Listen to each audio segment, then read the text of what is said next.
NHL 몬트리올 캐네디언스의 프랜차이즈 스타 안드레이 마르코프가 소속팀과 결별하게 됐습니다.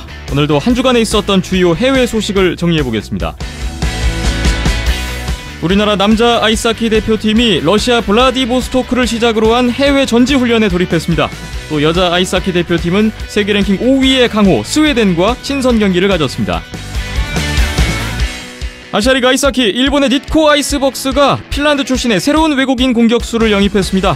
한편 니코 아이스벅스에서 6년간 활약했던 공격수 데이빗 봉크는 일본의 일본재즈 크레인즈로 이적했습니다. 국내 최초, 국내 유일의 아이스하키 팟캐스트 비하인드넷 107회 시작합니다.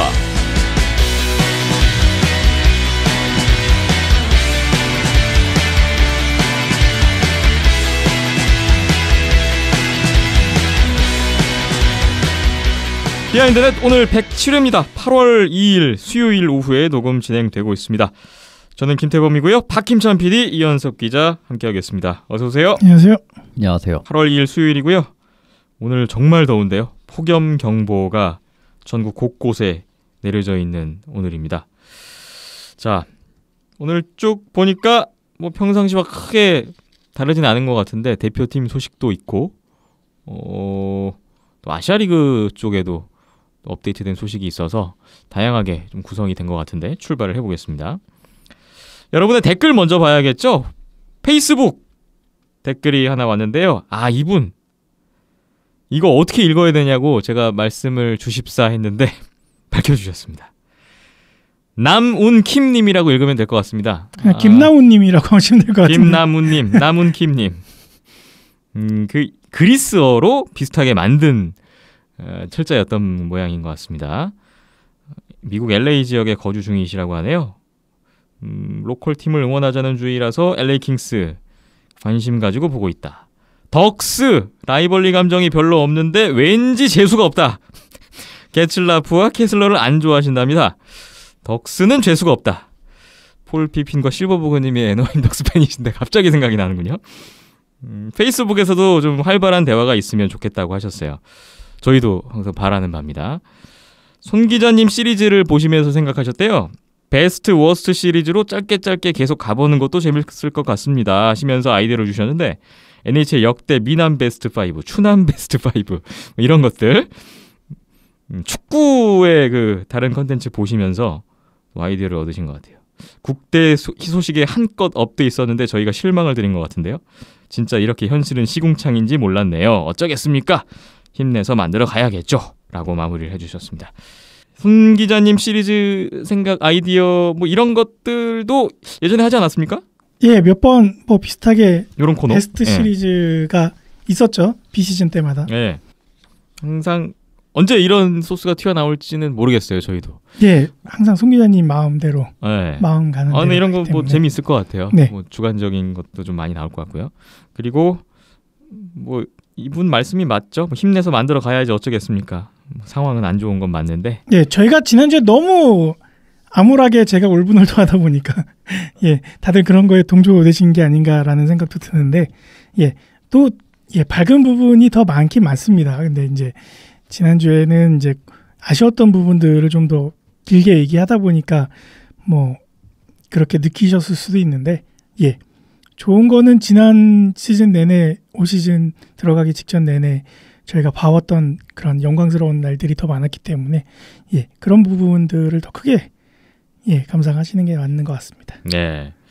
남운킴님, 김남운님 댓글 감사하고요. 팟빵으로 넘어가 보겠습니다. 크론발드님 또 댓글 주셨네요. 아침 일찍 에피소드가 올라오니까 출근 시간이 즐거우시답니다. 박힘찬 PD님 목소리도 오랜만에 들으니까 내용도 내용이지만 목소리의 느낌인지 비하인드넷이 더 깊어진 것 같습니다 하셨습니다. 100회를 똑같이 해왔는데 내용도 깊은 느낌. 네. 박김찬 PD의 복귀를 많은 분들이 반가워하고 계십니다. 지난번 남자 대표 러시아 친선전 때 친구들 끌고 갔다 오셨대요. 네, 이번에 여자 대표팀 스웨덴 친선 경기 친구들 끌고 방문해야겠습니다 하셨는데 갔다 오셨나 봐요. 그 다음 댓글에 강릉으로 이제 가서 남기신 댓글 같아요. 하키장 끌고 오느라고 친구들 끌고 가셨군요. 고생했네요. 다들 좋아하는데 데리고 오는 게 힘들었다고. 대표팀 경기 찾아서 현장 누비시고 다니시군요. 대단하십니다. 예, 한창 지금 성수기 때라 강릉 쪽에 숙소 구하기도 힘들고 네. 다 비쌀 때고 뭐 이럴 텐데 고생하셨네요. 박힌전 PD도 이번 스웨덴전 보러 강릉 다녀왔는데 이따가 소식이 준비되어 있는데 네네. 크롬발드님하고 한번 인사라도 나눴으면 좋았을 텐데 서로 알아보지 못했을까요? 생각보다 굉장히 많은 분들이 찾아오셔가지고요. 네. 예, 거기서 찾아뵙는 게 더 힘든 상황이었죠. 열기가 대단했던 모양이네요. 네. 다음 댓글 시더맨님, 박PD님 목소리 반갑네요. 앞으로도 건강 유지 잘해주시기 바랍니다. 지난번에 시더맨님 댓글 보고 대충 사는 곳이 박김재 PD와 비슷한 게 아닐까 싶었는데 더 용인 죽전에 사시는군요. 네. 예, 힘드실 텐데. 사실 평창올림픽 이후가 걱정이 되긴 했는데 협회에서 언급한 자체만으로도 다행인 듯합니다 하셨고요. 좀 더 명확한 계획이 나왔으면 좋겠다고, 또 강릉 하키센터 활용 방안 잘 나오길 바랍니다 하시면서 106회에도 또 10,000원을 후원해 주셨습니다. 3회 연속 후원. 점점 예, 아직 3회까지는 예, 지갑이 허락하시는 모양입니다. 네. 네. 감사합니다. 예. 부담감이 점점 높아지는군요. 그리고 또 후원이 있어요. 야옹아 멍멍해님 역시 106회에 10,000원을 똑같이 후원해 주셨습니다. 야옹아 멍멍해님이 4월에 저희 팟빵에 첫 댓글을 달아주신 게 기억이 나는데 그 이후에 댓글로는 이제 보이지 않으시다가 갑자기 후원으로 또 등장을 해주셨네요. 감사합니다. 좋은 현상이네요. 네, 점점 후원이 늘어나고 있어요. 네. 어깨도 무거워지고 어쨌든 감사한 마음이 더 커지네요. 감사합니다. 다음 네이버 댓글 WLSD님, 지난주 거 저번 주 거 나 댓글 달았는데 왜 안 읽어주시나요? 흑흑. 가서 찾아서 얼른 이번 주에 알려주세요. 기대하고 계셨대요. 내 댓글 안 나왔는데 마지막 댓글이라고 하셨는데요. 그 밑에 이제 KGOD님이 답을 달아주셨는데 이게 정답이에요. 아마 생방송 이후에 댓글이 달려서 그럴 겁니다. 맞습니다. 저희 녹음 직후에 달린 댓글이더라고요. 그래서 뭐 바로 소개를 못 해드렸는데 KGOD님이 이 방송은 방송 이후 달린 댓글까지 친절하게 소개해주는 참 바람직한 방송이니 너무 상심 마세요 하셨네요. 일단 댓글 개수가 그렇게 많지는 않기 때문에 지난 댓글까지 세심하게 소개를 드리고 있습니다. 앞으로도 계속 그랬으면 좋겠어요. 예, 지난번에 근데 그 전에 달아주신 댓글이 네. 굉장히 좋은 내용이네요. 그 내용이 저희 지난회 녹음 내용에 좀 겹치는 부분이기도 그렇죠. 해요. 그러니까 무슨 내용이냐면요. 궁금한 게 하나 있는데요 하시면서 전번 댓글 내용이 이렇습니다. 강릉에 살고 계시대요. 네. 근데 강릉에 살고 있는데요. 강릉에 하키센터 엄청 좋은 게 하나 있는데요. 그게 향후에 어떻게 될런지 궁금합니다 하셨고요. 동계올림픽 전지훈련장 사용될지 프로팀 홍구장으로 활용될지 향후 계획 어떻게 되는지 알려달라. 알고 계시면 관동대학교에도 하키링크장 2개나 있는 것으로 알고 있는데 향후 어떻게 활용되느냐, 관동대 하키팀 생기는 거냐, 그냥 없애는 거냐, 아깝기도 하고 알려달라, 이런 내용이었어요. 예, 제가 아는 선에서 말씀을 드리면은 일단은 향후 계획으로 나온 내용은 전혀 없습니다. 결정된 바가 없고요. 예, 뭐 그건 지난주에도 말씀드렸으니까 뭐 같은 내용 방송 들으셨으면은 이해를 하실 거고요. 관동대 같은 경우에는 관동대 하키팀이 생긴다라는 소문이 무성하게 있었는데 그게 어느 순간 또 흐지부지 사라진 상황이 되어버렸고 이후에 관동 하키센터 같은 경우에는 뭐 체육관으로 활용이 될지 아니면 하키 링크장으로서 계속 유지가 될지는 이것도 마찬가지로 올림픽이 끝나보고 지켜봐야 될 상황일 것 같고요.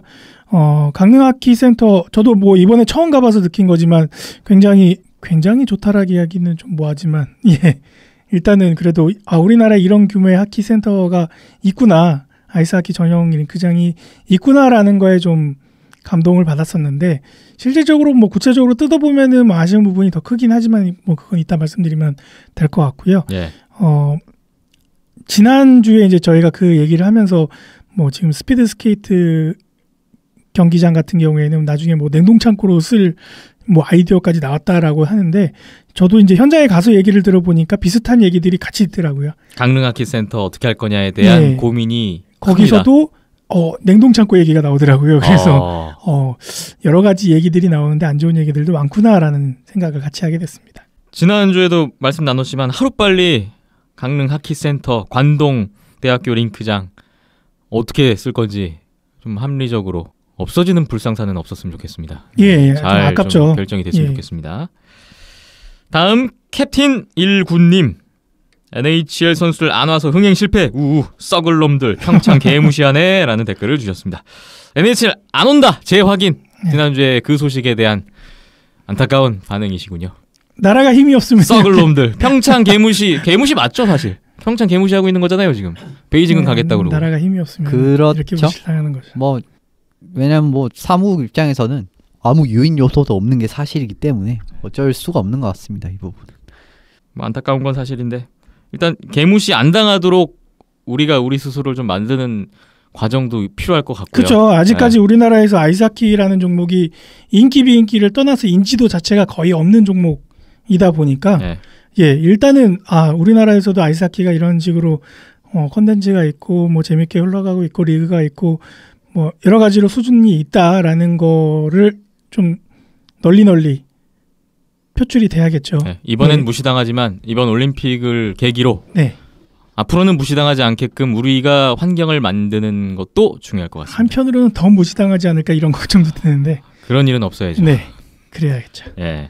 다음 댓글로 넘어가 보겠습니다. 지난해에 저희가 그 손상호 기자님 통해서 안양할라의 역대 외국인 선수에 대한 내용을 다뤘었는데 거기에 대한 반응들도 여럿 있었습니다. 전영모님 댓글인데요. 안양할라 역대 최고 외인 선수는 존아. 슬랩샷 하나 최고 오지글스전 그 슬랩샷 아직도 기억하고 계시군요. 10년 하키 직관 중 최고라고 생각합니다. 이 장면을 기억하고 계시는 안양할라 팬분들이 굉장히 많더라고요. 네. 지금도 동영상 보면 짜릿하시대요. 그러면서 안양할라 최고 라인 조나, 브래드페스트, 송동환, 마르티넥, 라던스키. 수비는 약하지만 공격력은 최고. 조나 선수 근황 좀 알려주세요. 이 거론된 선수들이 지금 예전에 2009, 2010, 2012 안양할라의 우승의 주역들이에요. 네, 맞습니다. 네. 조나 선수 근황을 알려달라고 하셔서 네.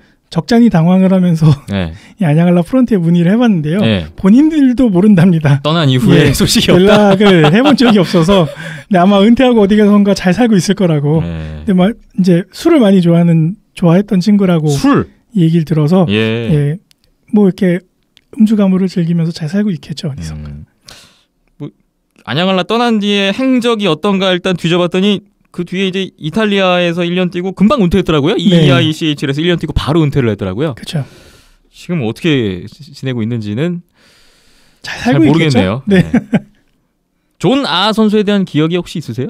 보통 이제 저희 같은 경우에는 아시아 리그를 접해서 본 지가 몇 년 안 됐죠. 네. 저 같은 경우에도 이제 13, 14 시즌부터 제대로 보기 시작했고, 네. 0910, 1011 때는 이제 거의 뉴스로 정도만 접했기 때문에 잘 알고 있는 분들, 젊은 분들 쪽에서는 별로 없을 것 같고, 좀 3, 40대 오랫동안 안양할라 경기를 보아왔던 팬분들이 많이 기억을 해주실 것 같네요. 그런 것 같습니다. 저도 존 아 선수에 대해서는 잘 몰랐는데 이번에 전영모님 댓글 보고 좀 찾아봤었어요. 그래서 ECHL 올스타전에서 164km 강슛 이벤트 우승도 차지했던. 그러니까 그러한 그 모습이 아시아리그에서도 그런 슬랩샷으로 나오지 않았나 그런 생각도 들어봤습니다. 케인88님이 손상호 기자가 예전에 아시아리그를 못 봐서 잘 모르는 것 같네요. 그러면서 전영모님하고 동감의 표시를 해주셨는데 손상호 기자님도 지난번에 말씀을 하셨어요. 그 아시아리그 예전에는 많이 못 봤다. 그런 부분들이 또 반영이 된 것 같고 그다음에 약간 지난주에 북미리그 쪽 경험한 선수들 위주로 뽑다 보니까 아마 조나 선수는 이렇게 좀 누락이 됐던 게 아닌가 그런 생각도 해봅니다. 그 전영모님이 그리고 안양할라 현재 최고 라인도 말씀을 주셨는데 김기성, 김상우, 라던스키, 리건, 테스트위드는 떠났는데요. 아쉽게 됐네요. 공격, 수비, 아시아 최고라고 생각합니다. 역시 테스트위드 빠져서 아쉽네요 하시면서 이연섭 기자님 의견이 궁금합니다 하셨어요. 저요? 여기에 대해서 어떻게 생각하십니까? 현재 안양할라 최고 라인. 지난 시즌을 경기를 면밀하게 살펴봤을 때 제가 뽑을 만한 베스트 5라고 하죠. 한 명은 고정이니까요. 공격수는 기성, 상욱, 그 다음에 안진희 선수 이렇게 3명을 뽑고요. 수비 2명은 역시나 리건, 플랜트 이렇게 가는 게 맞는 것 같습니다. 지금 실력상으로 보시면 그렇고 한국인 베스트 5를 뽑으면 또 이야기가 조금 달라지는데 예. 그거는 이제 공격수는 아까 말씀드린 대로 5명이 동일하고요. 3명이 동일하고요. 두 명, 수비수 2명 같은 경우에는 이동구 선수랑 김윤환 선수를 보고 싶습니다. 왜 그러냐면은 네. 사실 김윤환 선수 자리는 이제 김원준 선수가 있는데 왜 김윤환 선수 이렇게 생각을 좀 하실 수가 있는데 네. 이동구 선수를 뽑음으로써 김원준 선수의 롤이 좀 겹칩니다. 아. 그래서 수비적인 역할에서 조금 더 확실한 모습을 보여줄 수 있는 선수를 뽑으면은 아무래도 안양할라에선 지금 김윤환 선수가 제일 그나마 제일 믿을 만한 활약을 하고 있지 않나라고 생각을 해서 그렇게 5명을 뽑아봤고요. 거의 이제 뭐 사실 김원준 선수도 거의 들어가도 전혀 이상하지 않은 네. 예 그렇다고 보시면 될 것 같습니다. 귀화 선수를 제외한 국내 선수로서는 이동구, 김윤환. 네, 이렇게 저는 두 선수를 수비를 그렇게 뽑아주셨습니다. 뽑고 싶습니다. 안양할라에서만 국한을 하셨으니까. 네. SKKW님. 이분도 오래전부터 보셨나봐요. 백지선 감독도 안양할라 전신인 할라 위니아 시절에 선수로 뛰었어요. 아마도 1995년경이었죠. 라는 댓글을 주셨습니다. 백지선 감독도 할라 위니아에서 뛰었나봐요. 예, 뭐 선수 말년 때 잠깐 계셨었는데 저도 이 내용은 예전에 이제 자료조사하면서 기사로서 접했던 내용이었고요. 예. 네, 굉장히 올드 팬이시네요. 대단하십니다. 예전에 막 할라위니아 강원랜드 시절도 다 기억하고 계실 분인 것 같아요. 댓글 감사합니다. 그리고 NHL 관련해서 또 여러 가지 내용들이 있는데 바이킹님 댓글입니다. 에휴, 안드레이 마르코프 얘기가 나오시는 것 같아요. 마코프마저 KHL로 가네요. 16년 헵스에서 보내다 단년 계약 얘기가 좀 이상한 건지 마르코프의 몬트리올 이탈에 대한 뉴스 감상이신 것 같습니다. 오프시즌 오타와가 조용한 것 같다고 하시면서 댓글을 마무리해 주셨습니다. 오늘 그 마르코프 KHL로 간다는 소식이 이현섭 기자님이 준비한 내용의 메인 이슈더라고요. 잠시 후에 마르코프 선수의 얘기 준비되어 있고요. 바이킹님이 코디 프랜슨 얘기를 주셨어요. 혹스보단 헵스에서 데리고 가면 어떨까요? 하시니까 또 커피 브레이크님과 바이킹님 간에 의견 교환이 있네요. 연습 기자님은 이 부분에 대한 어떤 생각이 있으세요? 프랜슨 선수 말씀하시는 건가요? 네, 뭐 오타와가 조용한 것 같다고. 저희는 캡이 없어서 이제 지금 뭐 영입하고 싶어도 할 수가 없고요. 네. 어쨌든 지난번에 언젠가 말씀드렸듯이 탐슨 선수가 들어왔기 때문에 그걸로 영입이 끝인 것 같고요. 프랜슨 선수는 개인적으로는 좀 높게 평가하는 선수인데, 그러니까 제가 생각했을 때는 탑6 정도 수준에서 어느 팀 가도 제대로 된 역할을 수행할 수 있는 선수인데 생각보다 버펄로에서 그렇게 좋지가 않았어요. 그래서 지금 아직도 지금 FA로 있는 이유가 그 이유인 것 같고, 정말 좀 그래도 지금 로스터에 누구라도 필요한데라는 팀이 뭐 마지막 이제 조금 더 지나서 어떻게 굉장히 저렴 가격에 영입하고 이런 가능성은 있을 것 같습니다. 근데 당장 지금 유럽에 간다고 하더라도 그렇게 이상하지는 않은 상황이긴 해요. 예. 그렇군요. 마지막 댓글 하리모토님입니다. 과거 NHL 영상 보니까 예전에 아틀란타에도 팀이 있었나요? 있었다면 어디로 연고 이전했나요? 하셨고요. 커피 브렉님이 위니펙으로 이전했습니다. 라고 답을 달아주셨습니다.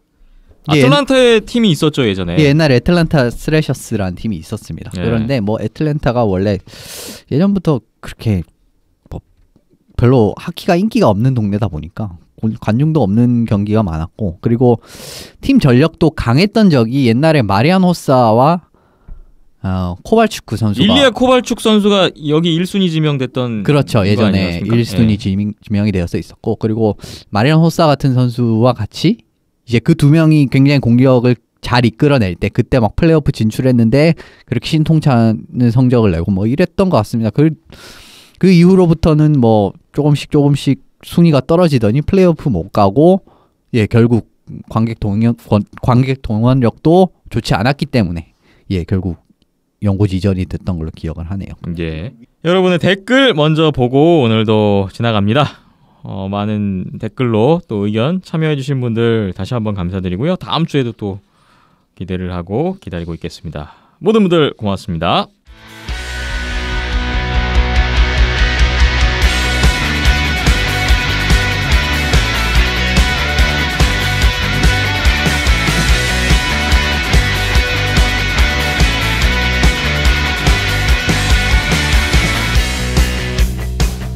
비하인드넷 107회 이연섭 기자 오늘 첫 번째 내용 출발해 보겠습니다. 오늘 또 여러 가지 해외에서 있었던 주요 계약 소식들을 비롯한 뉴스들을 가지고 오셨는데 첫 번째 앞서 댓글에도 소개가 됐던 안드레이 마르코프 뉴스입니다. 몬트리올의 대표적인 프랜차이즈 스타인데 이번 시즌 결별을 했다고요. 예, 몬트리올이 공식적으로 마르코프 선수와 계약할 의사가 없음을 밝혔습니다. 그래서 이제 상호 결별 같은 이제 수순으로 밟고 이 두 선수가 결국은 이제 뭐라고 해야 될까요? 선수와 팀이 결별을 하게 됐죠.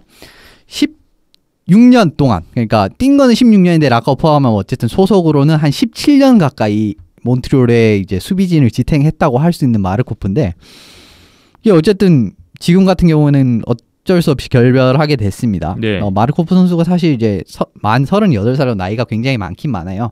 그래도 이제 베테랑 수비수가 좀 필요한 이런 팀들이 아무래도 영입할 것 같기도 했는데 다른 팀에서는 그렇게 의사가 없었나 봅니다. 그리고 또 마르코프 선수가 몬트리올에 대한 충성도가 굉장한 선수이기 때문에 다른 팀 이적을 꺼렸다는 이야기도 있긴 있어요. 그러니까 예. 계약을 하면 무조건 몬트리올밖에 안 하겠다. 요래서 느낌이 있었던 것도 같은데 어쨌든 지금 뭐 몬트리올이 안 한다고 하니까 떠날 수밖에 없었던 거죠. 새롭게 이제 출발을 하게 된 곳은 KHL. 역시 그렇죠. 이제 고향으로 돌아갑니다. 네. 고향은 아닌데 어쨌든 조국으로 돌아갑니다. 아크바르스 카잔 이 팀으로 돌아가게 됐습니다. 이 팀이 작년에도 컨퍼런스 파이널을 진출하는 정도의 수준을 거뒀기 때문에 근데 메탈루르크한테 졌습니다. 예. 굉장히 전력 면에서는 괜찮은 팀이긴 해요. 또 이제 아크바르스 카잔 하면 또 지난주 들으신 분은 좀 익숙할지도 모르는데 그 다니스 자리포프가 있었던 그 올해 뛰기로 예정된 그 팀입니다. 그 도핑 파문을 일으켰던 그 선수요. 예. 그런데 지난해 지구 결승전에서 메탈루르크에게 패했는데 이 팀이 크리스리랑 이번에 빅토르 안티핀 버펄로로 넘어간 선수죠. 요 두 수비수가 있는 이런 팀이기 때문에 아무래도 수비 부분에서 이 팀에게 밀렸다라고 생각을 좀 한 것 같습니다. 그래서 예, 이제 수비 부분을 좀 더 보강을 하기 위해 마르코프 선수를 영입을 한 것 같고요. 어떻게 보면은 전 NHL 요 정도 커리어를 갖고 있는 NHL 선수를 데려오려면은 꽤 돈이 들었을 거예요. 그런 걸 생각을 해보면은 좀 과감한 투자라고 할 수가 있을 것 같고 좀 뭐 클래스가 있는 선수이기 때문에 공수 양면에서 크게 도움이 될 것 같고요. 예, 뭐 투자의 성과는 보지 않을까 싶습니다. 네. NHL 베테랑 스타 선수들의 KHL 행 이번에도 안드레이 마르코프 선수도 또 같은 행보를 보였습니다. 다음으로 내시빌 프레데터스의 라이언 조한슨이 소속팀과 8년 재계약 합의했다는 소식입니다. 예, 뭐 조한슨 선수는 내슈빌의 이제 세스 존스 선수와 1대1 트레이드가 된 이후로부터 내슈빌의 공격을 사실상 거의 이끈다고 할 수가 있는데 8년 재계약에 하기로 했습니다. 제가 예. 알기로는 8년 재계약이 지금 CBA에서 맺을 수 있는 가장 큰 계약으로 알고 있고요. 뭐 연봉 수준은 6,400만 달러. 딱 연간 800만 달러 8 곱하기 88에 64. 8 이걸로 딱 나눠집니다. 예. 어떻게 보면 깔끔한 계약이고요. 지난해 빅토르 아르비드손 선수와 함께 61포인트를 기록하면서 팀 내 포인트 1위를 기록했고요. 근데 이제 애너하임전에서 부상을 당해가지고 전력으로 부상 이탈을 했어요. 전력에서 이탈을 했습니다. 작년 플레이오프 다 기억을 하시겠지만. 네. 그런데 14경기에서 13포인트를 기록을 하면서 내슈빌의 공격을 사실상 진두지휘하는 모습을 보였거든요. 진짜 작년에는 조한슨이 있었다면은 이거는 우승을 해서도 전혀 이상하지 않은 요런 그림이었는데 이 부분 좀 아쉽게 됐고 24살이에요. 지금 나이가 굉장히 젊죠. 예. 그런데도 지금 팀의 1라인 센터로 사실 내슈빌이 이렇게 제대로 된 1라인 센터가 구단 프랜차이즈 역사상 없다시피 했었기 때문에 뭐 이런 프랜차이즈 1라인 센터를 가지면서 뭐 좋은 모습을 보여주니까 부담 없이 재계약을 할 수가 있었다고 저는 생각을 하고요. 지금 이 계약으로 인해서 내슈빌은 조한슨, 에른 크로크, 보니노, 시즌스 요렇게 이제 탑 센터가 4명이 다 갖춰진 상황입니다. 뭐 어떻게 보면은 다른 사실 이제 센트럴 디비전이 센터진이 다들 이제 팀들 센터진이 나쁘지가 않은데 거기 다 비교를 해봐도 충분히 경쟁력이 있는 센터진이라고 할 수가 있고 예. 별 이변이 없다면 내슈빌은 올해도 서부의 강호로 아주 좋은 모습을 보여주지 않을까 생각합니다. 8년이라는 장기 계약인데 나이가 24살밖에 되지 않다 보니까 뭔가 뭐 그럴만하다라는 느낌도 가져다주는 그런 라이언 조한슨의 계약 소식이었습니다. 다음 또 소속팀과 재계약에 합의한 선수가 있는데요. 미네소타의 니노 니더라이터 선수입니다. 미네소타와 5년 계약했네요. 예, 미네소타의 이제 공격력에 정말 중요한 위치를 차지하는 니더라이터 선수가 5년 재계약에 합의를 했습니다. 2010년 1라운드 5순위. 그러니까 니노 히시어 선수 이전에 스위스 선수 출신으로 가장 높은 드래프트 지명됐던 선수고요. 예. 아일랜더스에 지명이 됐는데 아일랜더스는 그렇게 크게 기대에 부응하는 모습은 없었습니다. 그래서 이제 체킹라인 포워드와 지명권과 함께 미네소타로 트레이드 돼서 넘어왔는데 이게 미네소타 입장에서는 정말 최선의 트레이드 중 하나라고 뽑을 수 있을 정도로 좋은 트레이드였다고 보고요. 미네소타 넘어온 이후부터는 계속 발전하는 모습을 보였습니다. 포인트만 보셔도 36포인트, 37포인트, 43포인트, 작년에는 57포인트로 개인 최다 포인트를 기록을 했을 정도로 매년 성장하는 모습을 보였고 특히 파워플레이에서 8골이나 득점을 하는 모습을 보이면서 뭐 존재감을 보여줬어요. 예. 이 선수도 마찬가지로 24살밖에 안 되는 굉장히 젊은 선수입니다. 그래서 뭐 성장 가능성을 보고 미네소타 입장에서는 당연히 이 선수 챙겨줘야지 라고 생각하고 5년 2,625만 달러 연간 525만 달러를 받는 어떻게 보면은 뭐 중간 규모라고도 할 수가 있는데 뭐 이 나이대 이 정도 계약 정도면은 괜찮은 대우를 해줬다고 생각하시면 될 것 같습니다. 네, 미네소타가 니더라이터 선수와 재계약을 했는데 또 한 명의 선수와 재계약을 했어요. 미카엘 그란룬드 역시 미네소타와 함께합니다. 예, 미카엘 그란룬드 선수가 오늘 재계약에 합의했다는 소식이 나왔습니다. 3년 1,725만 달러. 이제 니더라이터 선수와 연간 받는 금액은 동일합니다. 예. 어쨌든 잔류를 했고요. 연봉도 똑같은데 계약 기간만 3년이에요. 그게 이게 뭐가 다르냐면은 이제 요 3년이 NHL에서 뭐 소위 말하는 이제 브릿지라고 해가지고 제한적 자유계약 선수가 어쨌든 제한적 자유계약을 획득하고 그 다음 계약을 3년 짧은 계약을 한 번 맺고요. 그 계약을 맺은 다음에는 완전 비제한적 자유계약이 되지 않습니까? 이제 이때 뭐 굉장히 큰 계약을 선사하는 이런 느낌으로 가는 브릿지 딜이라고 보시면 될 것 같고, 예.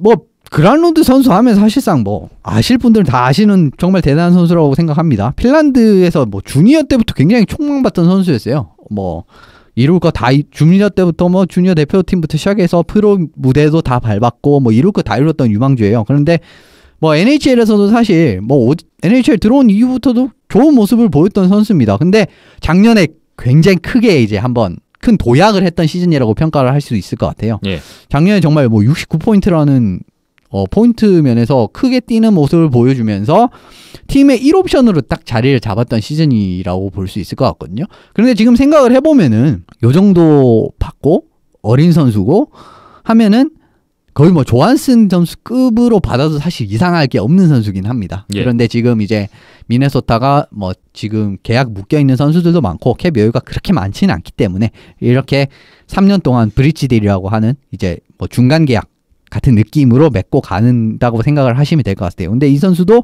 좋은 선수이기 때문에 이 두 선수를 잡은 건 사실 이제 미네소타 입장에서는 큰 전력의 보탬이라고 할 수 있을 것 같습니다. 그렇군요.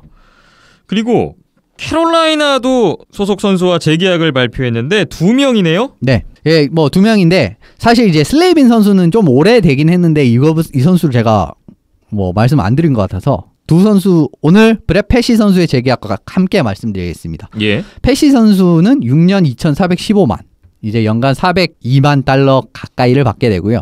제이컵 슬레이빈 선수는 7년 3,110만 연간 530만 달러를 받는 뭐 이 두 선수 대형 계약에 합의를 했습니다. 캐롤라이나에 사실상 데뷔를 한 이후로부터 매년 성장세를 보여줬던 선수인데 패시 선수는 수비적인 수비수라고 생각하시면 되고 슬레이빈 선수는 공수 양면적으로 크게 기여를 할 수 있는 선수라고 보시면 돼요. 매년 캐롤라이나가 항상 이제 뭐 전문가들 예상에는 뭐 꼴등 비슷하게 할 거다, 뭐 메트로 디비전에서는 살아남을 수 없을 거다라고 하는데 의외의 모습을 보이면서 플레이오프를 노릴 만한 위치에 딱 올라가는 사실 이유가 이 두 선수도 저는 굉장히 큰 역할을 차지한다고 보거든요. 예. 그런 둘 다 22살밖에 안 됩니다. 정말 어린 선수들이에요. 그런데 지금까지의 모습을 지금까지 보여줬던 모습만 유지를 해도 지금 캐롤라이나가 리빌딩에 사실상 뭐 몇 년 전부터 들어간 상황이고 점차 진행이 되고 있는 와중에서 이제 사실 좀 리빌딩 거의 끝난 모습이거든요. 이제 거의 끝난 단계에 와 있는 것 같거든요. 그런데 요 리빌딩에도 이제 큰 중심축으로 자리 잡을 수 있을 법한 정말 대단한 선수들이라고 할 수 있을 것 같고, 좀 아쉬운 게 이 두 선수가 좀 인기팀에 뛰었다면은 제 생각엔 굉장히 큰 주목을 받았을 거라고 생각합니다.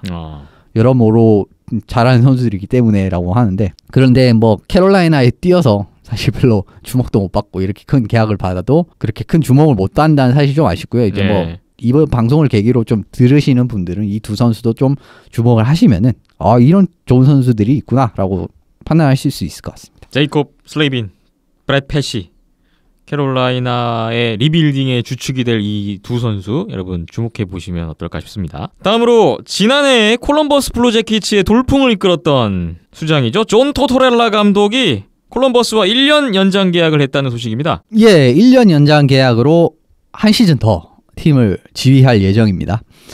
15-16 시즌 중간에 이제 부임을 했었죠. 근데 뭐 그렇게 좋은 성적은 아니었어요. 하지만 작년에는 팀 역사상 처음으로 50승 고지의 팀을 이제 인도를 하면서 팀을 플레이오프까지 진출시키는 좀 뛰어난 활약을 보여줬거든요. 예. 1라운드에서 보여준 모습은 뭐 분명 실망스러웠습니다. 그런데 지금 콜럼버스에 있는 젊은 선수들을 다 이제 잘 종합을 해서 성공적으로 팀을 이끌어냈고 확실한 성과라고 할 수가 있잖아요. 그렇기 때문에 뭐 팀으로서 사실 뭐 당연히 재계약을 하는 것이 맞는 수순으로 보이는데 1년 계약인 것은 약간은 좀 뭐랄까 좀 의외인데요. 그렇죠. 조금은 의외죠. 이 정도의 성과를 보였고, 그리고 내년에도 사실 이 이상의 성과를 보여줘도 이상하지 않은 팀이긴 한데 1년밖에 재계약을 맺지 않았다는 부분은 과연 이제 뭐 콜럼버스가 내년에 어떤 모습을 보여주느냐에 따라서 뭐 또 단년 재계약은 뭐 이런 식으로 갈 수도 있겠지만은 아니면 좀 다른 생각을 가지고 있는 것이 아닌가라고도 좀 생각을 합니다. 이제 젊은 선수들은 토토렐라 감독으로 육성을 한 다음에 이 선수들이 이제 좀 기량이 완숙한 단계에 딱 접어들었을 때는 다른 역할을 할 수 있는 감독을 뭐 쓸 계획인가? 라고 생각할 수가 있는 뭐 이런 지금 재계약인 것이지 않나 이렇게 생각을 합니다. 그렇군요. 존 토토렐라 감독 콜럼버스와 한 시즌 더 갑니다. 마지막 소식인데 은퇴 선수 뉴스입니다. 예, KHL에서 활약을 하고 있었던 알렉산드르 세민 선수가 은퇴를 결정했습니다. 뭐 이 선수는 사실 좀 NHL을 한 10년 가까이 보신 분이면 굉장히 익숙한 이름이라고 할 수가 있는데 NHL 워싱턴 캐피털스에서 활약한 바가 있어요. 그러니까 선수 시절에 최고 정점을 이제 캡스에서 찍었었죠. 예. 이제 NHL 뛰던 당시에는 워싱턴이 그 당시 뭐 오베치킨, 백스트롬 예전부터 있었던 거고 있었던 선수들이고, 이 선수들이 정말 업템포 오펜스로 리그의 돌풍을 일으키고 있을 때 세민 선수도 그 축 중 하나였습니다.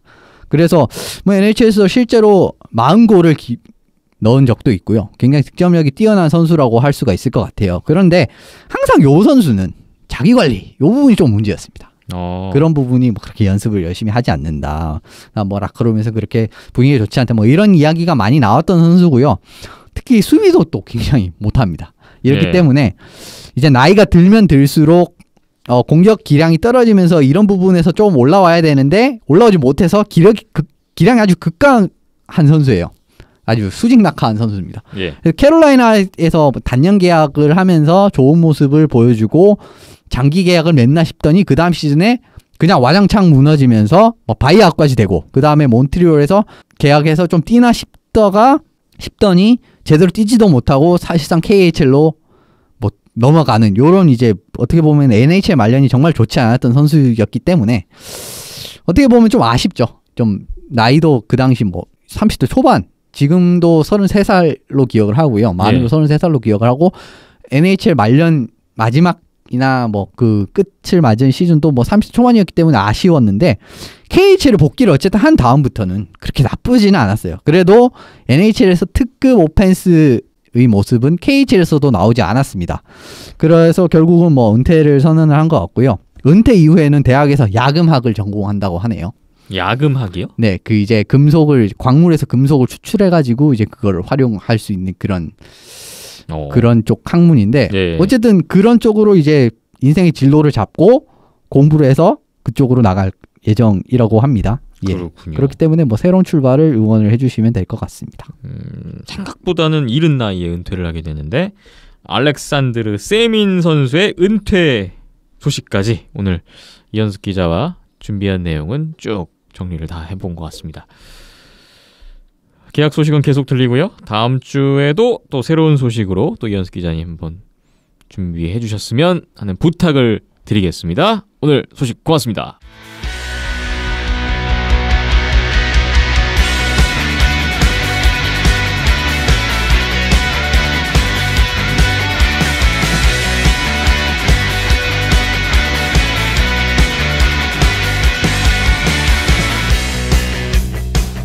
비하인더넷 107회 진행되고 있습니다. 원래 이쯤 되면 밴쿠버 연결해서 손상호 기자를 만나야 되는데요. 오늘 손상호 기자가 원래는 지난 회에 이어서 지난해 안양할라 외국인 선수 했었잖아요.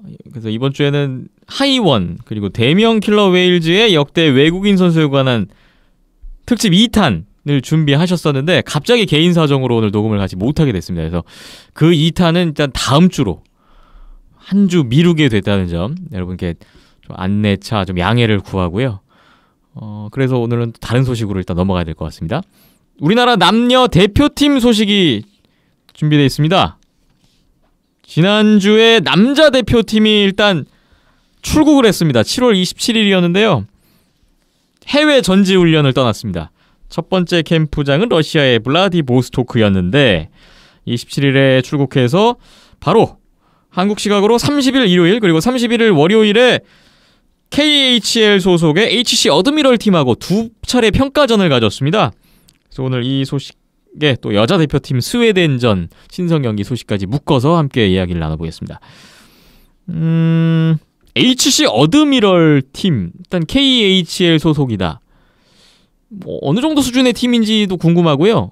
간단하게 소개를 부탁드릴까요? 예, 아드미랄 블라디보스토크 팀이라고 할 수가 있는데 뭐 줄여서 그냥 HC 아드미랄이라고 말씀을 하시면 됩니다. 예. 그런데 이 팀은 최근에 플레이오프를 거의 막차를 타는 이런 느낌의 팀이라고 보시면 돼요. 그래서 플레이오프에 진출했을 때는 거의 1라운드에서 탈락하는 운명을 좀 지닌 팀이라고나 할까요? 뭐 어떻게 보면 그렇게 말씀드릴 수 있을 것 같고, 또 아시아리그를 많이 좋아하시는 분들은 좀 익숙할 수도 있는 게 작년에 이제 사할린 팀이 이 팀과 좀 제휴를 맺어가지고 어떻게 보면 뭐 마이너 사할린이 이제 아드미랄의 위성구단, 그렇죠, 3부 마이너 팀 네. 같은 느낌으로 2부라고 할 수 있나요? 네. 그렇죠. 예, 그런 팀으로 해서 좀 많이 익숙하지 않나라고 생각을 합니다. 그런데 뭐 어쨌든 KHL에서는 플레이오프에 걸칠 수 있는 능력을 지닌 팀이라고 생각하시면 될 것 같아요. 그렇군요. 이 팀과 우리나라 국가대표팀이 경기를 가진 건데 예전에 일본 대표팀도 이 팀과 경기를 했었다면서요? 예, 2015년 4월에 이제 일본 대표팀은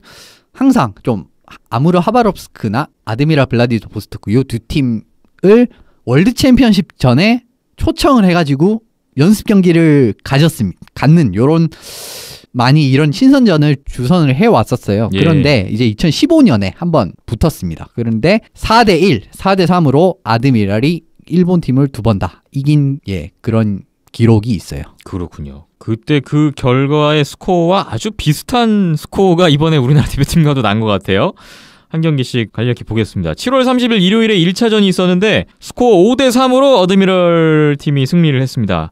우리나라가 김원준, 조민호, 신상훈 선수의 골이 계속 나와갖고 3대0까지 앞서 나갔었는데 이후에 5실점하고 역전패를 했던 경기였습니다. 예, 뭐 풀 영상은 올라오지 않았지만 아드미랄 홈페이지에 하이라이트 영상이 다 올라와 있어서 한번 봤었는데요. 네. 봤을 때는 그 다음에 아드미랄 같은 경우에는 본인 팀의 그 로스터까지 다 올린 상황이었습니다. 팀 구단의 홈페이지에 로스터가 다 올라온 상황이었는데 1차전의 명단을 보니까 뭐 외국인 선수라고 할 수가 있죠. 해외 용병 이런 선수들이나 클래스 있는 선수들이 대거 포함된 로스터더라고요. 그래가지고 어떻게 보면 우리나라 입장에서는 1차전이 굉장히 의미를 가질 수 있는 경기라고도 할 수가 있을 것 같고, 그리고 이번 캠프에는 귀화 선수들이 모두 참가하지 않은 순수 이제 어떻게 보면 뭐 순수 국내파라는 말이 좀 이상할 수도 있지만 어쨌든 국내 출신 선수들만 모두 구성됐기 때문에 어떻게 보면은 우리나라 선수들의 딱 정말 어느 정도의 수준인가를 직접적으로 알 수가 있는 이런 경기였는데 이 팀에도 수비수들이 좋은 선수들이 굉장히 많거든요. 이제 뭐 볼첸코프라든지 예전에 NHL에서도 정말 수비형 수비수로 크게 활약했던 볼첸코프, 그다음에 오스카르 바르틀리스 선수도 있고 조너선 블럼 선수도 있고 좋은 선수들이 굉장히 많아요. 그런데 이 선수들이 대부분 출장했던 경기였고 그래서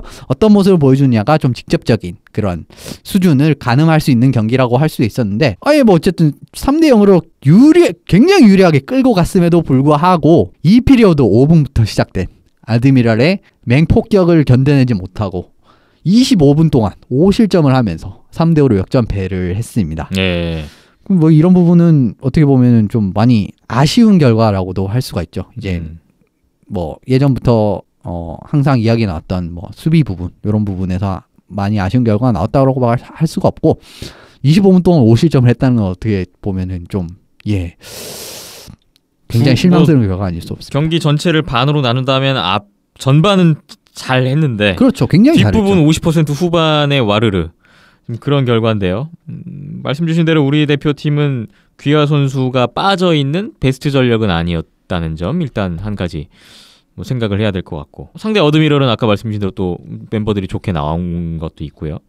이번 그 경기력에 대해서 많은 얘기들이 나왔을 텐데 상대팀에서 나온 얘기가 재밌는 게 하나 있더라고요. 예, 경기 끝나고 난 다음에 전 카자흐 대표였던 빅토르 알렉산드로노프 선수가 지금 아드미랄에 뛰고 있고 이 경기에도 출장을 했습니다. 네. 그런데 이 선수가 2012-2013년 디비전 1A에서 우리나라랑 카자흐 대표 소속으로 우리나라랑 붙었던 적이 있어요. 네네. 근데 이 선수가 이제 경기 끝나고 인터뷰를 했었는데 한국 대표팀의 좀 변화한 모습에 대해서 좀 굉장히 놀라움을 표현을 했었어요. 이제 뭐 예전에 12-13년 때 붙었을 때랑은 완전히 다르다.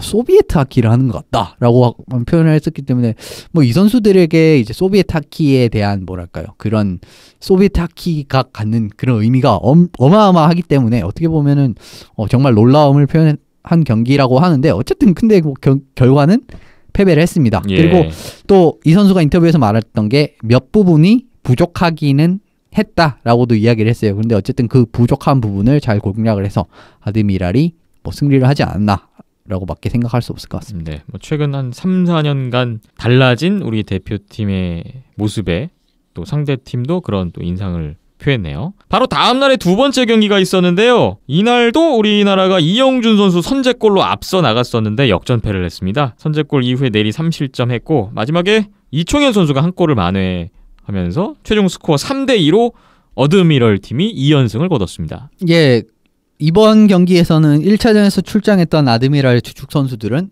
대부분 휴식을 취했습니다. 아까 앞서 말씀드린 그런 선수들은 모두 휴식을 취했는데 사실 이렇게 되면은 우리나라가 잡았어야 사실상 좀 이제 올림픽을 준비하는 입장에도 그렇고 국내 선수들의 발전을 딱 보여줄 수 있으려면 이런 경기는 잡았어야 맞습니다. 그리고 이 경기에서 아시아리그에서 뛰었던 선수들이 몇 명 들어가 있었어요. 세르게 일린이라든지 이 선수는 사실 뭐 아드미랄에서도 나쁘지 않은 모습을 보여줬었죠. 그리고 뭐 키릴 보로닌 뭐 이런 선수들도 다 들어간 이런 느낌으로 아드미랄이 2차전을 임했었는데 어쨌든 연속 3실점 지금 첫 경기 연속 5실점 두 번째 경기 연속 3실점 이런 부분에서는 흐름을 한번 읽기 시작하면은 정말 거침없이 잃어버린다. 이런 약점이 정말 잘 드러났던 1, 2경기고 결국 이 두 경기를 패했던 원인도 그런 요인을 이제 집어줄 수가 있겠죠.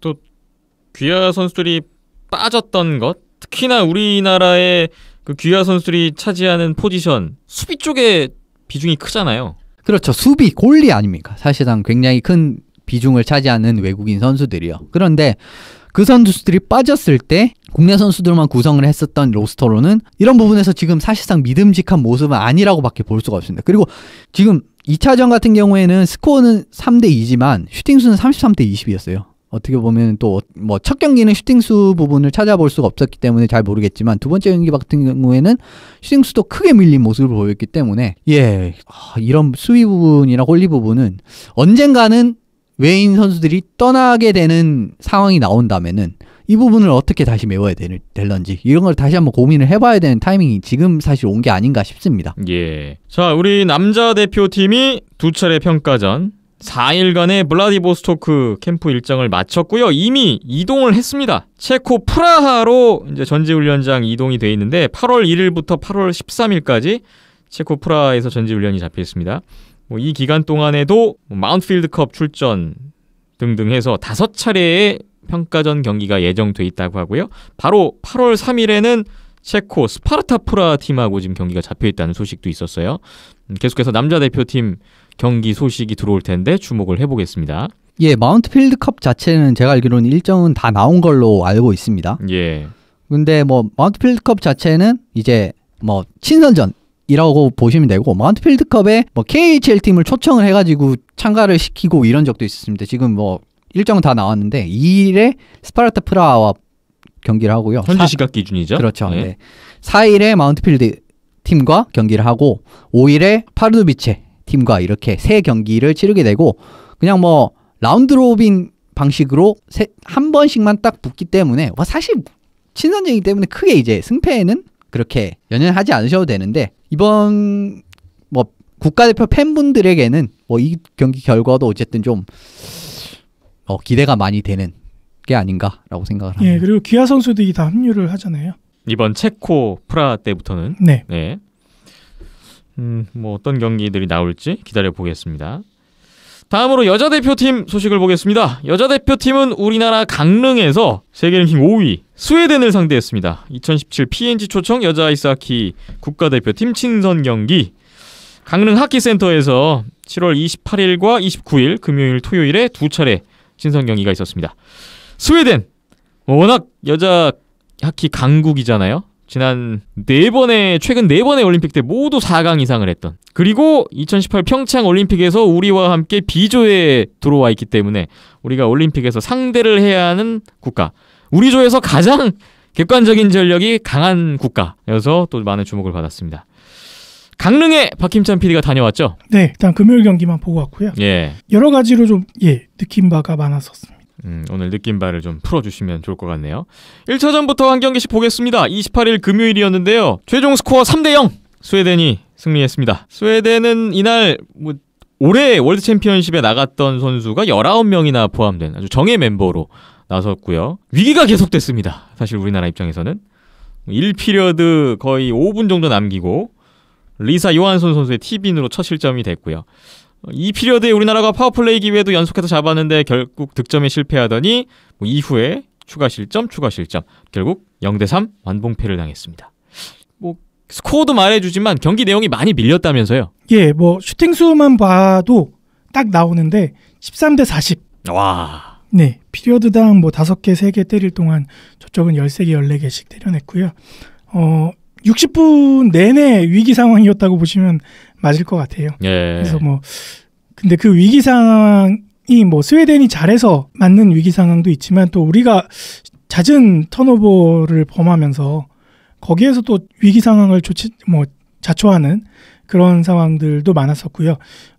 전체적으로 제가 본 느낌은 다른 전술적인 부분이나 아니면 선수들의 피지컬, 기량 이런 건 다 둘째 치고서라도 기본기에서 확실하게 밀리는구나 라는 거를 진짜 뼈저리게 느낄 수 있었던 그런 경기였었고, 일례로 웜업 시간대에 선수들이 몸을 푸는 장면만 본다 하더라도 이제 패스를 주고 받으면서 슈팅까지 이어지는데, 우리나라 같은 경우에는 패스하다가 흘려서 슈팅까지 이어지지 못하고 다음 타임으로 넘어가고 이런 식으로 한다면은, 스웨덴 같은 경우에는 정말 철저하게 패싱 플레이 위주로 웜업을 할 수 있는 광경을 볼 수 있었는데, 그 모습 그대로 경기에서도 똑같이 그런 내용들이 연출이 됐었습니다. 그래서 패스 하나 제대로 안 되는 상황 속에서는 세계 5위를 상대로 했을 때는 진짜 이거는 대학교 팀 대 초등학교 팀 이런 느낌이구나라는 거를 더 느낄 수가 있었고,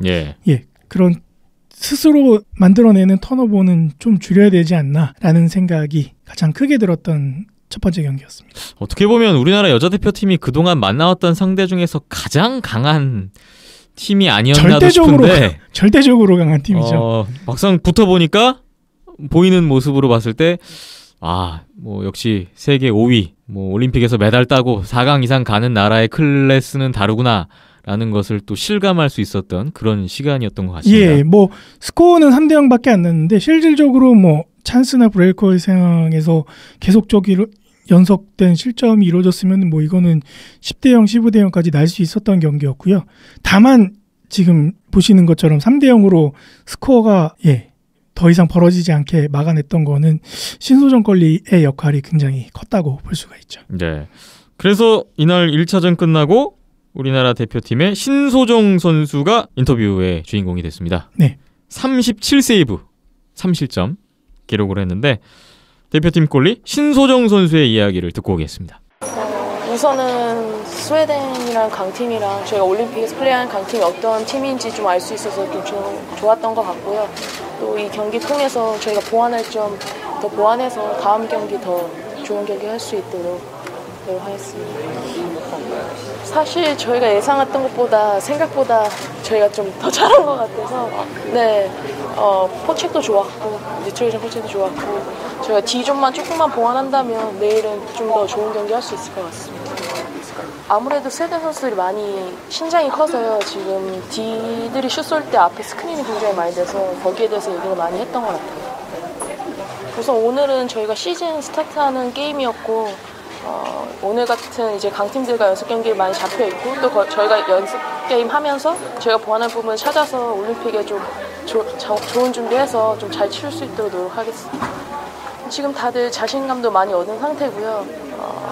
이제 앞으로 강팀과 계속 뛰면서 자신감 더 얻으면 더 좋은 결과 얻을 수 있을 것 같습니다. 신소정 선수였습니다. 많은 자신감을 얻은 것 같은데요. 뭐 예상했던 것보다 생각보다 잘한 것 같다 이런 반응인데요. 본인은 맞아요. 그게 맞아요. 네. 그리고 뭐 다른 여러 가지 질문 중에서도 이제 뭐 신소정 꼴리가 이제 북미에서 활약을 하다 보니까 그쪽에서 상대했을 때의 느낌과 지금 유럽 선수들 상대했을 때 느낌이 어떠냐라고 했을 때는 뭐 대표팀이 좀 더 힘든 부분이 있긴 하지만 뭐 상대방의 그런 슈팅이라던가 이런 공격 전개에 대해서는 크게 다를 바 없는 뭐 본인에게는 굉장히 익숙한 상황이니까 뭐 그렇게 말이 인터뷰 내용이 나왔던 것 같고요. 사실 이날 이제 신소정 꼴리 앞뒤로 세라모레이 감독 인터뷰도 있었고 그다음에 이번에 이제 처음 대표팀 데뷔전을 가졌던 이진규 선수 인터뷰도 있었는데 내용은 다 비슷했습니다. 예. 스스로 본인들 생각에는 이제 잘 치러냈다. 괜찮은 경기를 했다라고 평을 했었는데 개인적으로는 아닌데 이거 정신 승리로 가는 거 아닌가 이런 생각이 좀 들어서 그런 느낌이 좀 있었고요. 스코어는 긍정적으로 평가할 수 있겠으나 좀 더 들여다보면 그게 아니다.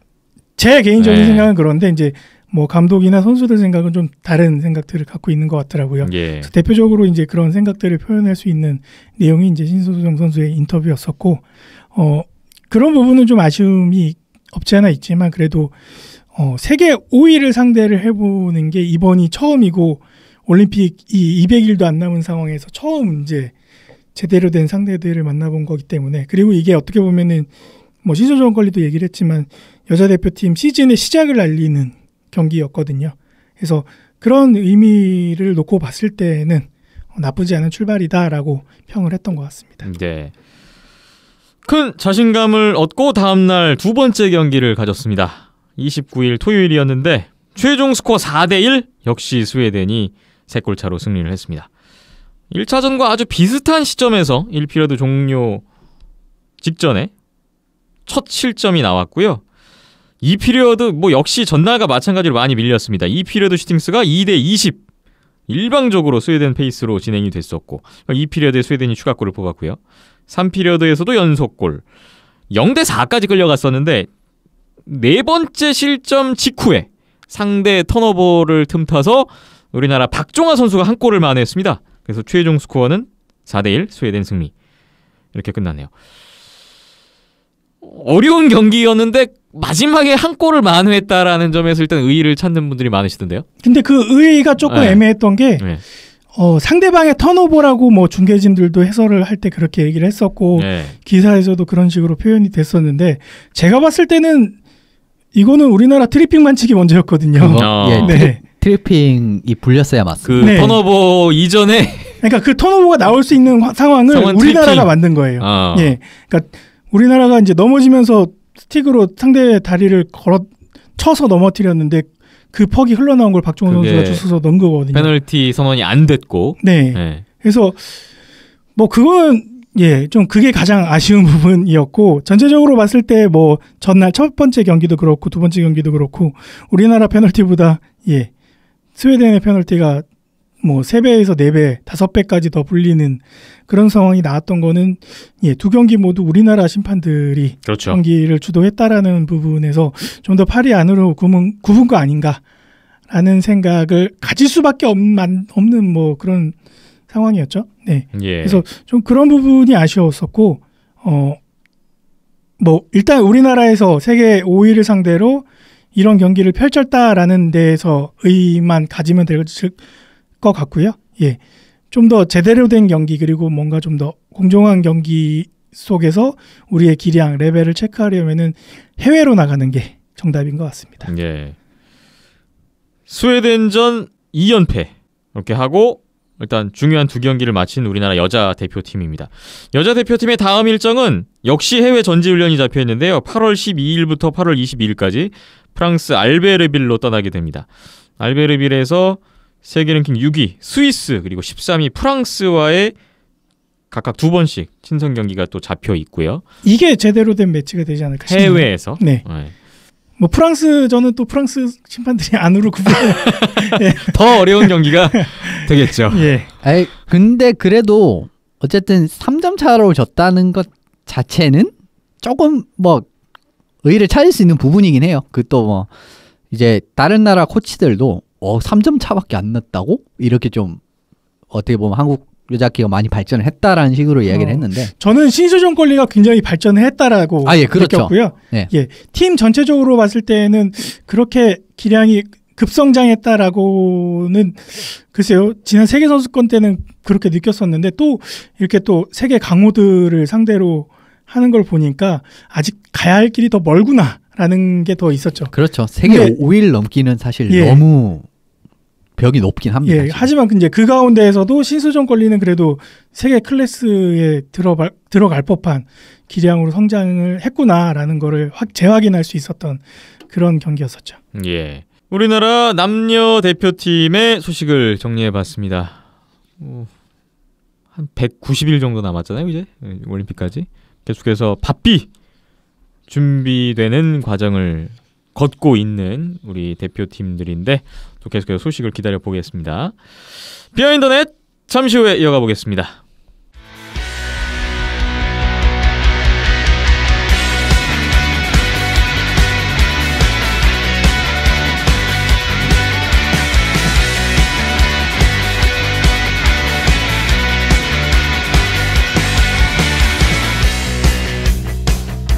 비하인드넷 오늘의 마지막 소식은 아시아리그 아이스하키 업데이트 소식입니다.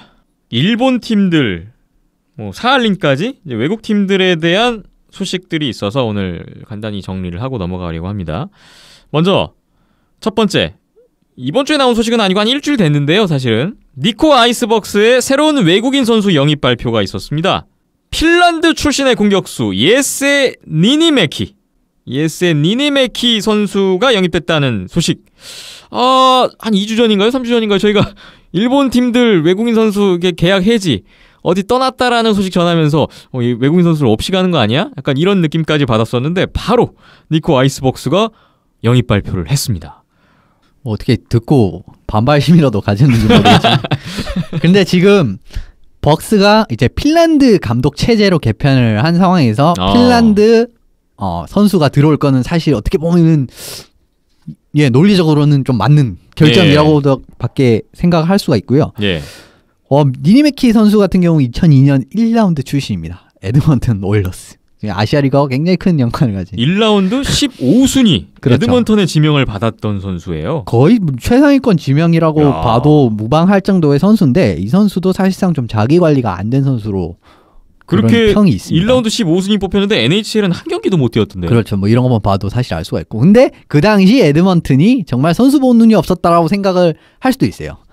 뭐 그런 부분도 생각하시면 될 것 같고. 네. 그런데 이제 뭐 그러면 유럽으로 발걸음을 돌리지 않습니까? 그래도 리가 핀란드 1부 리그에서는 정말 뭐 좋은 모습을 보였습니다. 뭐 여러 명문 구단에도 뛰었고 SHL에도 뛴 경력이 있고 DEL에도 뛴 경력이 있고 뭐 여러 가지 리그를 사실상 다 거쳤어요. 유럽의 리그 KHL 아무르 하바롭스크에도 뛴 적이 있고요. 예. 그래서 이 선수는 굉장히 넓은 리그의 경험이 있다. 그리고 신장이 찾아보니까 굉장히 큽니다. 190cm로 예, 뭐 어떻게 보면 지금 1라인 센터 역할을 하지 않을까 싶고 지금 딱 봐서는 어떻게 보면은 후라시 마쿠루의 좀 대형 버전이라고라도 볼 수가 있을 것 같아요. 근데 그 부분은 이제 예, 경기를 한번 봐야 알 수가 있는 부분이기 때문에 좀 판단을 유보를 할 수 있을 것 같고 지금 뭐 소통 부분에서 핀란드 쪽 감독이기 때문에 전혀 문제가 없고 이런 부분에서는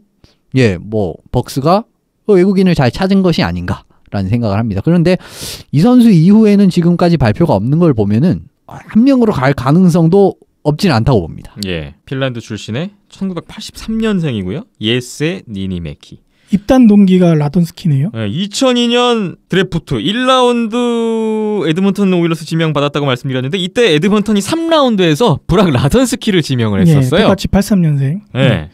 라돈스키도 키가 190대잖아요. 이때 당시 에드먼턴은 이런 선수들을 뽑았었군요. 네. 이 두 선수가 아시아리그에서 만나면 서로 알아볼까도 궁금해지네요. 제 생각에는 알아볼 것 같습니다. 왜냐하면은 그해 드래프트 동기는 뭐 썸머 캠프 이런 데서 다 이제 이렇게 그쵸. 뽑은 선수들을 다 모르기 때문에 아마 네. 아주 친하게 여기서 만나다니 이렇게 딱 하지 않을까 싶고요. 그리고 보니까 2002년 드래프트면은 앞서 말씀드린 알렉산드르 세민 선수가 13번째로 지명이 됐었던 그 해가 그 해군요. 네. 무슨 일들이 있었던 거예요? 이때 1순위는 누구였을까요? 릭 내시 선수입니다. 뉴욕 레인저스의 릭 내시. 손상호 기자님도 그 본인 페이스북에 이런 얘기 남겼던 게 기억이 나는데 에드먼턴 지명 선수들이 아시아리그에 많이 온다. 그런 얘기를 남겼었어요. 알렉스 플란트 선수도 좀 그 중에 하나고 아주 흥미로운 선수가 아시아리그에 등장하게 됐습니다. 핀란드 리가에서 가장 많은 커리어를 보냈고요. 최근 2년간은 이탈리아와 벨라루스를 경험했는데 아시아리그로 오게 된 예세 니니메키 아이스벅스의 새로운 외국인 선수 여러분 지켜보시면 흥미로울 것 같습니다. 다음으로 니코 아이스벅스 이 예세 니니메키를 영입하면서 내보냈던 계약을 하지 않았던 선수들이 있었는데 공격수 데이비 뽕크는 이적을 했어요. 근데 다른 리그로 갈 줄 알았는데 일본 재즈 크레인즈로 이적을 했습니다. 예, 이번에 사실 봉크만은 어떻게 남을 줄 알았습니다. 왜냐하면 봉크가 벅스에서도 굉장히 인기가 많은 선수고 벅스에서 선수 커리어도 꽤 많이 오래 보낸 선수였어요. 그리고 본인도 아이스벅스에서 지낸 걸 굉장히 만족스럽게 생각을 하고 있어서 봉크는 남을 줄 알았는데 봉크도 사실 뭐 계약 만료로 이제 퇴단이 발표가 됐었죠. 얼마 전에. 네.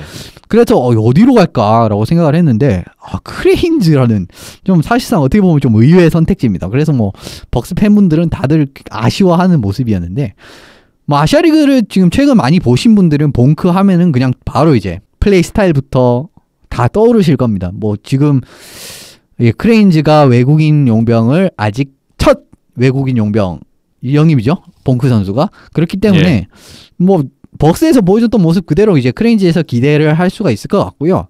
이제 뭐 봉크 선수 공격이면 공격, 수비면 수비 뭐 다 할 수 있는 멀티 플레이어이기 때문에 뭐 크레인즈 입장에서 많이 도움이 될 거라고 합니다. 그리고 크레인즈가 이 봉크 선수 영입을 발표하면서 외국인 선수 영입 추가 영입 한 명 더 발표한다고 이제 이야기를 했거든요. 더 있다고요? 예, 그렇죠. 그래서 근데 이 부분은 아직까지는 공개가 안 되고 이제 조만간 이제 크레인즈도 2명의 외국인을 다 공개하지 않을까 생각합니다. 그렇군요. 데이비 뽕크는 82년생 적지 않은 나이인데 2011-12 시즌에 아이스벅스에서 아시아리그를 시작했는데 아이스벅스에서는 6년을 뛰었어요. 366포인트. 한 시즌에 60포인트 이상을 해주던 데이비 뽕크 선수가 크레인즈로 이적해서 또 어떤 모습을 보여줄까요?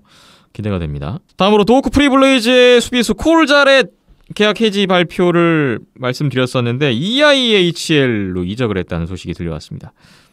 뭐 본인 커리어로서는 EIHL은 처음인데 프리블레이즈의 외국인 선수가 또 어떻게 될 것인가 뭐 아직까지는 들리는 소식이 없죠? 예, 아직까지는 지금 뭐 발표된 것도 없고 그런데 스티븐슨 정도는 제 생각에는 같이 가지 않을까 하는데 이 부분은 아직까지 합류도 하지 않았기 때문에 뭐 고등 공식 발표도 없었기 때문에 확정된 소식은 아닙니다. 그런데 뭐 블레이즈도 지금 콜제럴이랑 맷 포프 선수가 둘 다 EIHL로 같이 넘어간 상황이기 때문에 예. 어쨌든 블레이즈도 한 명은 최소한 기용을 하지 않을까라고 생각을 하는데 이 부분은 조금 더 지켜봐야 될 것 같습니다. 그렇군요. 마지막으로 사할린입니다. 사할린의 이번 시즌 로스터가 어떻게 구성될 것인가도 귀추가 주목되는 부분인데요. 지난 시즌을 돌이켜보면 참 많은 선수가 들락날락 시리즈 단위로 막 멤버가 헉헉 바뀌고 그랬던 사할린, 올 시즌에는 어떨까요? 일단 현재까지 드러난 사할린의 지금 선수 명단 어느 정도 나온 게 있어서 오늘 중간 정리 정도의 성격이 될 것 같아요. 사할린, 올 시즌 어떤 선수들이 계약이 됐다는 소식인가요? 예, 가장 먼저 이제 재계약이 확정된 선수는 알렉세이 예레민 선수였습니다. 알렉세이 레민이면 뭐 공격에서 가장 중요한 선수 중에 한 명인데. 그렇죠. 1라인 센터라고 할 수가 있을 것 같고 뭐 베르니코프 선수와 정말 좋은 호흡을 보였던 이제 사할린 1라인 누구냐 하면은 이 두 선수가 제일 먼저 나왔던 이 선수라고도 할 수가 있는데 에르민 선수는 팀의 잔류를 선택을 했습니다. 예. 그래서 이제 이번 시즌도 보실 수 있을 것 같고 그 다음에 이제 사할린에서 뛰었던 선수인데 이제 내년 시즌 재계약한 선수들을 말씀드릴게요. 로만 알렉시프 선수 수비수 굉장히 공격적인 수비형 공격수 공격형 수비수죠. 말이 왜 이렇게 꼬이는지.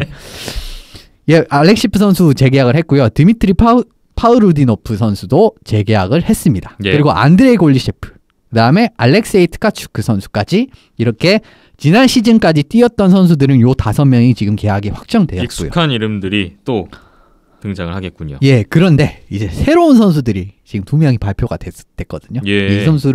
이 선수들을 살펴보면 미하일 클림추크 선수가 있습니다. 미하일 클림추크 네, 어떤 선수인가요? 이 선수는 유니버시아드 러시아 대표를 역임했던 적이 있는 선수고요. 2015년 러시아 국가대표 이제 유니버시아드 국가대표로 유니버시아드 우승을 경험한 바가 있습니다. 예. 그 뒤로부터 막 VHL 카자흐 리그를 거친 선수고요. 신장은 작아요. 그런데 이 선수 공격적인 능력이 정말 뛰어난 선수입니다. 멍당 그렇듯이 신장이 작지만 공격력이 뛰어난 선수의 대표적인 격이라고 할 수가 있을 것 같고 VHL에서 좀 지난 이야기지만 VHL에서 경기당 거의 1포인트를 한 적이 있을 정도로 득점력에서는 사실상 뭐 타율 추종을 불허한다고 말씀드릴 수 있을 것 같고 이 정도의 득점력이면 그대로 환산이 된다고 봤을 때 아시아리그에서는 경기당 1포인트는 할 수 있는 선수이기 때문에 네. 어떻게 보면 베르니코프 선수의 그 빠지는 공격력을 메워줄 수 있는 선수의 영입이라고 볼 수 있을 것 같습니다. 사할린의 주축 공격수의 역할이 기대되는 수준인데요. 미하일 클림추크. 그리고 또 한 선수가 있어요. 예, 키릴 폴리안스키라는 선수가 있습니다. 이 선수 같은 경우에는 러시아 명문팀이죠. 아방가르드 옴스크의 주니어 출신이에요. 근데 이 선수도 마찬가지로 2013년에 유니버시아드 대회 러시아 대표팀을 역임한 적이 있습니다. 예. 그리고 VHL 클림추크 선수도 마찬가지로 VHL 카자흐 리그를 거쳐서 사할린으로 오게 되었네요. 뭐 스텝 부분에서는 그렇게 딱 보이는 공격이 뛰어난 이런 부분은 없었습니다. 그런데 신장이 이 선수가 굉장히 커요. 어떻게 보면은 신장을 잘 살린 플레이를 주문을 할 수가 있을 것 같고 2라인 센터로도 충분히 나올 수가 있는 선수라고 보고 아니면은 큰 신장을 이용해서 뭐 포스트 플레이 뭐 이런 부분을 좀 기여를 할 수도 있겠고요. 그렇기 예. 때문에 베르니코프 선수도 신장이 굉장히 크지 않았습니까? 이제 이런 부분을 또 신장을 살릴 수 있는 플레이를 할 수 있는 선수를 또 영입을 했다고 할 수 있을 것 같고 베르니코프 선수의 공백을 2명이 딱 메운다고 하면은 어떻게 보면 딱 맞는 느낌으로 영입을 한 것 같습니다. 예. 100%는 아직 갈 길이 먼데 일단 사할린이 올 시즌 함께할 선수들 구성이 되어가는 모습을 확인할 수가 있습니다. 올 시즌에도 아마 그 KHL이나 뭐 VHL 이런 팀들과의 교류라 그럴까요? 그 왔다 갔다 하는 선수들이 많이 있겠죠? 예, 제 생각에는 올해도 마찬가지로 이제 아드미랄 측과 연계가 될 것으로 생각을 하고요. 예. 그래서 뭐 앞서 말씀드린 일린이라든지 뭐 보로닌이라든지 뭐 이런 선수들을 가끔 보실 수가 있을 거라고 생각을 합니다. 그리고 올해 또 로고가 바뀌었다고 소식이 들렸죠. 그런데 그게 전반적인 느낌이 아드미랄 팀이랑 너무 비슷해요. 근데 뭐 살린 팀 로고가요? 예, 바닷가에 있는 팀들이 다 비슷비슷하고요. 예. 이전에 이제 사할린 팀이 아시아리그에 이제 들어오기 전에 로고가 이제 그 바다사장 예, 바다사자였어요. 예, 바다사자 그 당시엔 시라이언스였습니다. 예, 시라이언스로 해서 그 로고가 있었는데 뭐 거기에서 크게 변한 건 없습니다. 네, 이제 색깔이 약간 색배합이 예, 예, 색배합이 아드미랄과 거의 유사해요. 모노톤으로 바뀐 것밖에 없고 뭐 마스코트 동물이라거나 뭐 그런 부분은 그대로 그 기조를 유지해 가는 것 같습니다. 예. HC 어드미랄과 비슷해졌다고 하니까 이번에 대표팀 어드미랄하고 만나는데 아시아리그에서 또 그 선수들 또 만나는 일이 꽤 있지 않을까도 싶네요. 아시아리그 아이스하키 새 시즌 준비는 계속되고 있고요. 또 다음 주에 소식이 들어오는 대로 또 다른 소식을 정리해 보겠습니다. 비하인드넷 107회 오늘은 여기까지 해야 될 것 같습니다. 이 온더스포츠.tv 홈페이지 있고요. 페이스북에 온더스포츠 있습니다. 또 유튜브에 온더스포츠, 팟빵, 아이튠즈, 네이버 스포츠 라디오와 네이버 TV도 온더스포츠입니다. 온더스포츠로 검색하셔서 들어오시면 되고요. 팟빵에서는 비하인더넷 이렇게 검색하시면 되겠습니다. 여러분 의견, 또 참여, 후원 등등 네, 기다리고 있겠습니다. 고맙습니다. 박희준 PD, 이현석 기자였고요. 저는 김태범이었습니다. 다음 주에 또 돌아오겠습니다. 오늘 함께해 주신 여러분 고맙습니다.